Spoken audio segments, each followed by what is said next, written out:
Başıboş köpeklerin ülkemizdeki varlığı, sayı anlamında artık kontrol edilebilir, makul sınırları çoktan aştığı için her yerde adeta yürüyen birer canlı bombaya dönüştü. Çok sayıda başıboş köpeğin ülkemizde gelişigüzel dolaşması en başta halk sağlığı açısından çok önemli etkilere neden oluyor. Bunların başında doğrudan saldırarak insanları, özellikle hassas grup dediğimiz yaşlıları, kadınları, çocukları, engellileri doğrudan saldırarak yaralamaları, öldürmeleri, ki bunun hemen hemen her hafta acı bir olayla karşılaşıyoruz. Bunun dışında korkutma etkisiyle yayaları trafik kazasına maruz bırakmaları, bisiklet ve motosikletleri bir düşman algısıyla saldırarak onların kaza yapmaları neden olmaları, trafikte araçların önüne aniden çıkarak trafik kazalarına sebep olmaları gibi doğrudan varlıklarıyla sebep oldukları sıkıntılar var. Ayrıca taşımış olduğu hastalıklar bugün tıp bilimimizde 60'tan fazla zoonoz hastalığa doğrudan kaynaklık yaptıklarını, taşıdıklarını söylüyor ve en çok bildiğimiz ve maalesef en öldürücü olan hastalıklar en başta kuduz, biliyorsunuz. 2025 yılında Türkiye'de 570 bin insan kuduz şüpheli temasa maruz kaldı. Bunun çok büyük bir miktarı köpeklerle alakalı, bir kısmı kediler ve diğer evcil hayvanlarla alakalı. Dünyada her yıl 59 bin insan kuduz hastalığından vefat ediyor. Ve bu %99 dünya genelinde, Dünya Sağlık Örgütü verilerine göre köpek ısırmasından kaynaklanıyor. Biliyorsunuz kuduz hastalığı bir kere belirtileri ortaya çıktığı andan itibaren geri dönüşü olmayan, tedavi edilemeyen son derece ölümcül bir hastalık. Ve ülkemizde geçen yıl 570 bin insan kuduz riskli temasa maruz kaldı ve bunlar en az 3 ya da 4 defa aşılanmak zorunda kaldı. Bir kısmını maalesef kurtaramadık ve vefat etti. Kuduz olduğu kesinleşen insanlarımızı kaybettik.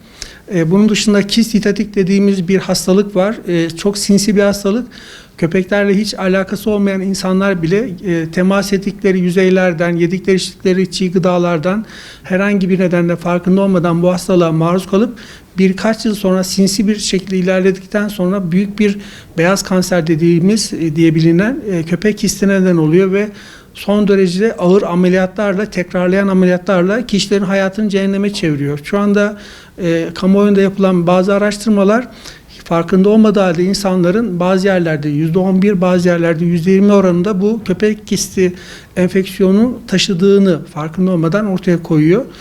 Bunun dışında kene mevsimine girdik, biliyorsunuz. Şu anda Kırım-Kongo kanamalı hastalık ateşini taşıyıcısı olan keneler de özellikle köpeklerin üzerinde yuvalanıp çok hızlı bir şekilde üreyebiliyorlar. Ve bu şekilde artık su kaynaklarımızdan tutun da tarım topraklarımıza kadar her alanda köpeklerin bizzat kendisi taşıdıkları mikroplar ya da dışkıları nedeniyle kimyayı bozuyorlar. Su kaynaklarını kirletiyorlar, toprağın kimyasını bozuyorlar ve tarıma elverişsiz hale getiriyorlar. Bunlar doğrudan kendi zararları. Bir de ülkemize neden oldukları ekonomik zararlar var.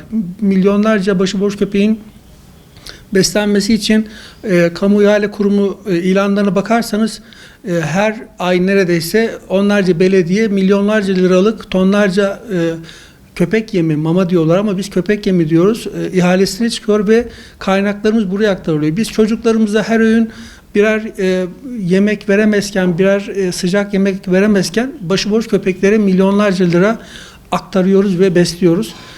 Bu demin bahsettiğim hastalıklar ve şüpheler nedeniyle maruz kalınan kuduz aşıları, onların tedavileri, bunların tamamı ithal ediliyor. Bunlara ayırdığımız rakamlar, tedavi masrafları inanılmaz boyutlara ulaştı.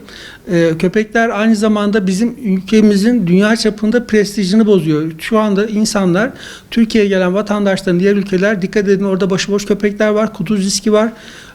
Dikkat edin, rastgele gezmeyin, işte yalnız gezmeyin vesaire diye uyarıyorlar ve kuduz aşısı olmayı öneriyorlar. Nasıl biz insanlarımıza, Afrika'ya gidenlere sıtma aşısı olun diyorsak onlar da Türkiye'ye gelince böyle uyarılıyor.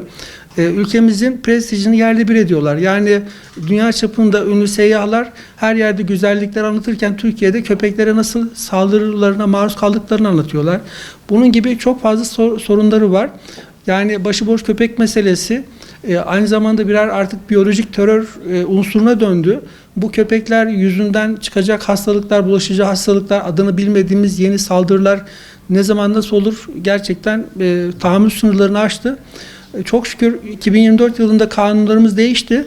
Fakat bu kanunun uygulamasında uyumsuzluklar, isteksizlikler olduğunu görüyoruz. Bunların bir an önce yapılması, uygulanması için yetkilileri, ilgileri, kamuoyunun dikkatini çekmeye çalışıyoruz.